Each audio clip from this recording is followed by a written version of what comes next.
ನಿಮ್ ವಂಶದ ಬಗ್ಗೆ ಕೇಳಿದ್ರೆ ಮಾತ್ರ ಹೇಳೋದು, ನನ್ನ ನೋಡಿದ್ರನೆ ಹೇಳ್ತಾರೆ. ಲೇ, ಚಿರತೆ ಬಂದ್ರೆ ವೇಗ ಇರುತ್ತೆ, ಹುಲಿ ಬಂದ್ರೆ ಗಾಂಭೀರ್ಯ ಇರುತ್ತೆ, ಸಿಂಹ ಬಂದ್ರೆ ಗರ್ಜನೆ ಇರುತ್ತೆ, ಈ ಸೂರ್ಯ ಬಂದ್ರೆ ಈ ಮೂರು ಇರುತ್ತೆ. ನಮ್ಮೂರಲ್ಲಿ ನನ್ನ ಸೋಲ್ಜರ್ ಅಂತಾರೆ.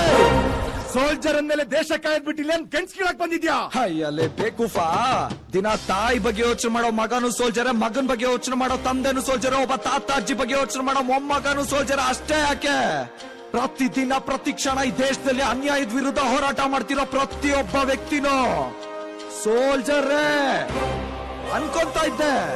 ಬಾರ್ಡರ್ಗೆ ಹೋಗ್ಬೇಕಾಗಿದ್ದವನ್ನ ದೇವ್ರು ಯಾಕಪ್ಪ ಇಲ್ಲಿ ಕರ್ಕೊಂಡ್ ಬಂದ್ಬಿಟ್ಟ ಅಂತ ಡಿಸೈಡ್ ಆಗೋದೆ ಕಣೋ. ನಾನ್ ಯುದ್ಧ ಮಾಡ್ಬೇಕಾಗಿರೋದು ಅಲ್ಲಲ್ಲ ಇಲ್ಲಿ ಅಂತ ಫಿಕ್ಸ್ ಆಗೋಗು ಬೇಟ.